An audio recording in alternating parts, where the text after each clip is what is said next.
Đài Loan đang được đưa vào một chuỗi hành động bất thường, diễn ra liên tiếp trong cùng một khoảng thời gian ngắn. Trung Quốc tiếp đón lãnh đạo Anh ở cấp độ cao hiếm thấy, rồi ngay sau đó công bố miễn thị thực. Bộ trưởng Quốc phòng Trung Quốc và Nga tiến hành điện đàm khẩn, nêu rõ Iran và Venezuela là những điểm nóng cần phối hợp đánh giá và hành động.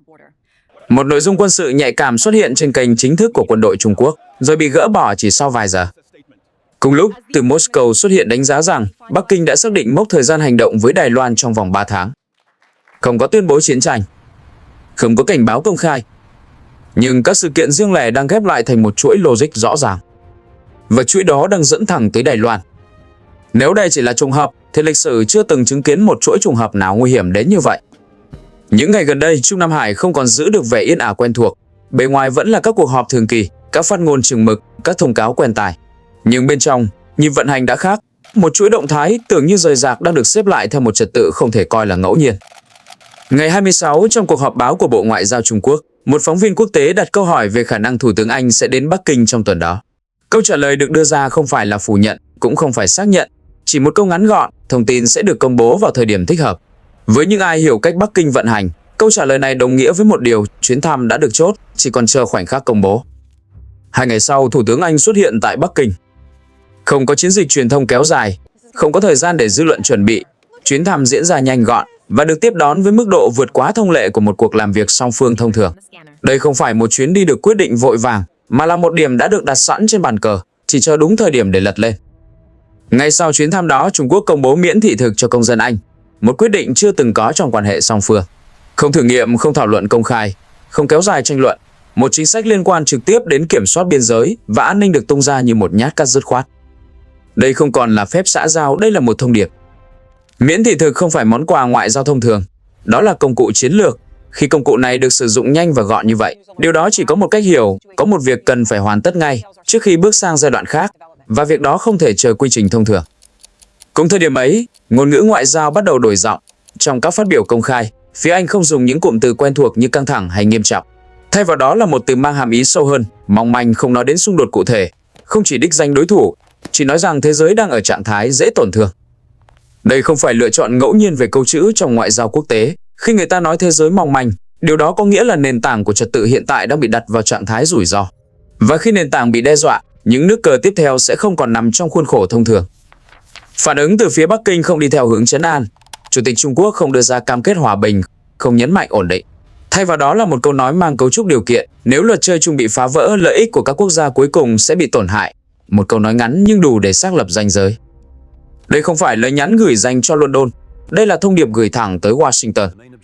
Khi một bên nói về sự mong manh của trật tự và bên kia đáp lại bằng điều kiện về luật rừng, cuộc đối thoại đã không còn mang tính xã giao. Nó đã chuyển sang giai đoạn răn đe.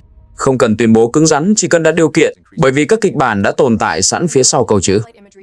Những gì diễn ra trong vài ngày đó cho thấy một điều rất rõ: ngoại giao không còn đóng vai trò đàm phán. Nó đang được sử dụng để dọn mặt tiền, giảm nhiễu và khóa lại những hướng cần khóa. Mọi thứ diễn ra nhanh gọn, ít lời giải thích, như thể không còn thời gian cho các thủ tục thông thường.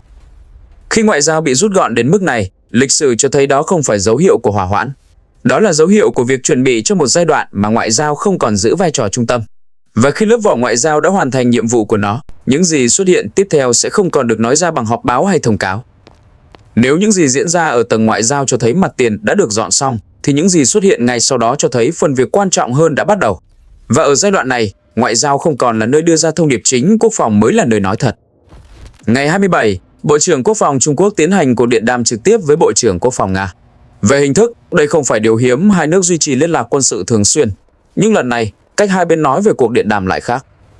Phía Trung Quốc công bố một thông cáo quen thuộc với những cụm từ đã được dùng nhiều lần: tăng cường phối hợp chiến lược, thực thi thỏa thuận cấp cao, nâng cao khả năng ứng phó rủi ro trong bối cảnh môi trường an ninh toàn cầu biến động.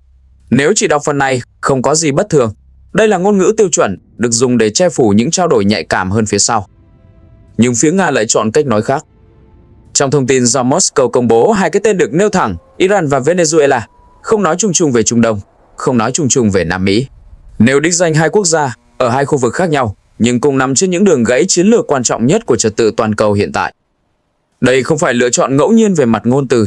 Trong trao đổi quốc phòng, việc nêu đích danh địa bàn chỉ xảy ra khi các kịch bản đã được đặt lên bàn.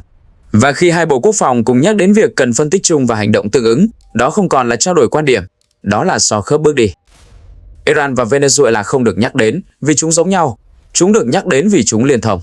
Một ở Trung Đông, một ở Nam Mỹ, một có thể kéo Mỹ vào một cuộc đối đầu quân sự trực diện, một có thể tạo bất ổn ngay tại khu vực được coi là sân sau chiến lược của Washington.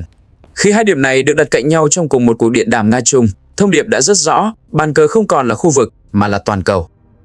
Đối với Moscow, đây là thời điểm không thể tiếp tục giữ im lặng. Nếu Iran sụp đổ hoặc bị kéo vào một cuộc xung đột lớn, cánh cửa phía Nam của Nga sẽ mở toang. Khi đó, áp lực từ phía Tây và phía Nam sẽ nối lại thành một mặt trận liên thông. Trong kịch bản này, Nga không còn nhiều lựa chọn. Và chính vì vậy, họ cần xác nhận lập trường và mức độ phối hợp với Bắc Kinh trước khi mọi thứ vượt quá điểm kiểm soát. Đối với Trung Quốc, cuộc điện đàm này cũng không mang tính xã giao. Khi Nga nêu đích danh Iran và Venezuela, Bắc Kinh hiểu rằng Moscow đang phát đi tín hiệu khẩn. Không phải để cầu viện công khai, mà để chốt lại sự đồng bộ chiến lược. Những gì hai bên nói với nhau trong cuộc điện đàm này quan trọng hơn nhiều so với những gì họ sẵn sàng để công chúng nghe thấy. Chi tiết khiến giới quan sát đặc biệt chú ý nằm ở chỗ thông tin về nội dung cuộc điện đàm, đặc biệt là phần liên quan đến Iran và Venezuela, sau đó không còn xuất hiện trên các kênh chính thức của Nga. Bản tin bị gỡ, không có giải thích, không có đính chính. Trong thế giới quốc phòng, việc xóa một bản tin chính thức không phải hành động ngẫu nhiên. Những cuộc trao đổi cấp cao thường được lưu lại như dấu mốc quan hệ. Khi thông tin bị rút xuống, điều đó chỉ có một cách hiểu, có nội dung đã lộ ra ngoài mức cho phép, và nội dung đó không nên tồn tại trên không gian công khai. Sự im lặng sau đó càng làm rõ vấn đề, không bên nào lên tiếng giải thích, không ai phủ nhận, không ai xác nhận lại, khoảng trống thông tin được giữ nguyên. Và trong địa chính trị, khoảng trống như vậy thường là nơi những thỏa thuận nhạy cảm nhất nằm im. Cùng thời điểm đó, phía Nga bắt đầu để lộ những tín hiệu răn đe cứng hơn. Thông tin về trạng thái sẵn sàng chiến đấu của lực lượng tên lửa chiến lược được nhắc đến công khai. Đây không phải lời đe dọa bộc phát, đây là thông điệp gửi đi theo đúng logic học thuyết răn đe. Nếu bị dồn đến chân tường, lựa chọn cuối cùng đã sẵn sàng. Trong khi đó, Trung Quốc không cần phải nói về răn đe hạt nhân. Vai trò của Bắc Kinh trong bức tranh này khác hẳn. Khi Nga nâng mức răn đe để giữ bàn cờ, Trung Quốc có thêm không gian để chuẩn bị nước đi của riêng mình. Không gian đó không cần công khai, không cần tuyên bố.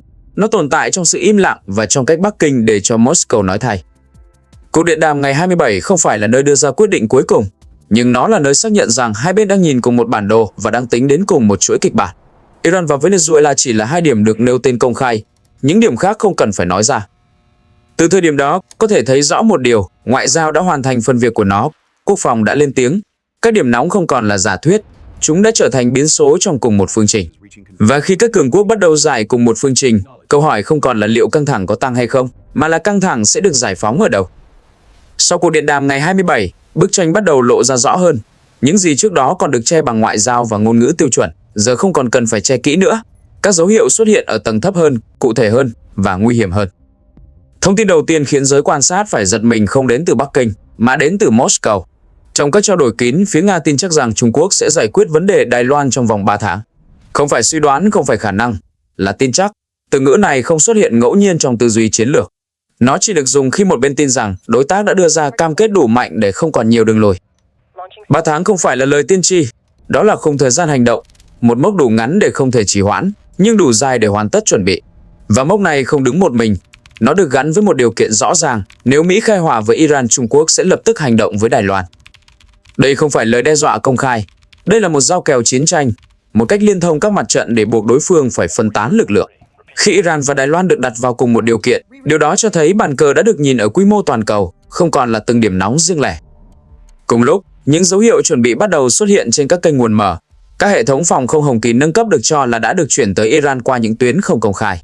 Một hạm đội gồm nhiều chiến hạm, bao gồm tàu khu trục, tàu hộ vệ tên lửa và tàu tiếp vận, được ghi nhận đang tập kết tại các khu vực nhạy cảm. Những động thái này không cần phải được xác nhận chính thức để tạo hiệu ứng. Chỉ cần chúng xuất hiện cùng thời điểm, thông điệp đã đủ rõ. Ở Bắc Kinh, bầu không khí nội bộ cũng bắt đầu thay đổi. Một số nhân vật quân sự cấp cao biến mất khỏi không gian công khai. Không có thông báo nghỉ hưu, không có giải thích. Trong bối cảnh này, sự biến mất không mang ý nghĩa thanh trừng thông thường. Nó giống như việc loại bỏ những yếu tố không còn phù hợp với nhịp vận hành mới. Khi guồng máy bước vào trạng thái cứng, mọi do dự đều trở thành rủi ro. Nhưng chi tiết gây ám ảnh nhất lại không nằm ở vũ khí hay điều động. Nó nằm trong một bài viết tưởng chừng vô hại. Trên tài khoản WeChat chính thức của Chiến khu miền Nam quân, đội giải phóng nhân dân Trung Quốc, một bài đăng xuất hiện ca ngợi một đại đội nữ binh thông tin. Hình ảnh trẻ trung, ngôn ngữ tích cực. Nếu chỉ nhìn bề mặt, đây là một bài tuyên truyền quen thuộc, nhưng nội dung huấn luyện được mô tả bên trong lại không hề bình thường.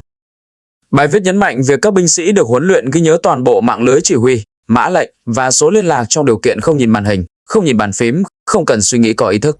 Mọi thao tác được thực hiện bằng phản xạ thần kinh cơ học. Đây không phải kỹ năng trình diễn. Đây là kỹ năng sống còn trong môi trường chiến tranh điện tử khi hệ thống bị gây nhiễu, bị tấn công hoặc bị vô hiệu hóa. Đơn vị này không thuộc hậu phương. Họ trực thuộc chiến khu miền Nam, khu vực chịu trách nhiệm trực tiếp cho Biển Đông và eo biển Đài Loan. Khi một đơn vị tuyến đầu được huấn luyện ở cấp độ như vậy, điều đó cho thấy họ đang được chuẩn bị cho kịch bản cường độ cao, nơi mỗi giây chậm trễ đều phải trả giá. Bài viết tồn tại trong vài giờ rồi biến mất, không có thông báo gỡ, không có lời giải thích. Trong hệ thống tuyên truyền quân đội Trung Quốc, việc xóa một bài viết tích cực là điều cực kỳ hiếm. Khi nó xảy ra, thường chỉ có một lý do: nội dung đã vô tình tiết lộ mức độ sẵn sàng chiến đấu vượt quá giới hạn cho phép. Đợt tất cả các mảnh ghép lại với nhau, bức tranh không còn mờ nữa. Ngoại giao đã dọn đường. Quốc phòng đã so khớp kịch bản. Các dấu hiệu chuẩn bị đã xuất hiện ở tầng thực thi. Những điều này không chứng minh rằng chiến tranh chắc chắn sẽ nổ ra vào một ngày cụ thể. Nhưng chúng cho thấy một điều nguy hiểm hơn. Các bên đang hành xử như thể quyết định đã được đưa ra, và phần còn lại chỉ là quản lý hệ quả. Khi huấn luyện chuyển sang phản xạ cơ học, khi thông tin bị gỡ bỏ không phải vì sai, mà vì quá thật, khi các mặt trận được liên thông bằng điều kiện chiến tranh, đó là lúc đồng hồ đã được đặt lên bàn. Không ai cần nói to điều đó, chỉ cần nhìn vào cách mọi thứ đang được vận hành. Và khi điểm đánh đã được chỉ tên, điều đáng sợ nhất không phải là ai sẽ khai hỏa trước, mà là rất ít người biết rằng giai đoạn lựa chọn đã kết thúc từ lúc nào. Nhìn lại toàn bộ chuỗi sự kiện, điều đáng sợ nhất không nằm ở từng chi tiết riêng lẻ, không phải chuyến thăm ngoại giao, không phải một cuộc điện đàm quốc phòng, không phải một bài viết bị gỡ bỏ. Mỗi thứ đó nếu đứng một mình đều có thể được giải thích theo nhiều cách. Điều đáng sợ nằm ở cách chúng xuất hiện cùng lúc theo đúng một trình tự quen thuộc. Ngoại giao được đẩy lên trước để dọn mặt tiền. Những quyết định mang tính biểu tượng được tung ra nhanh và gọn, như thể chỉ nhằm hoàn tất một danh sách việc cần làm. Khi phần việc đó xong, vai trò của ngoại giao lập tức mờ đi.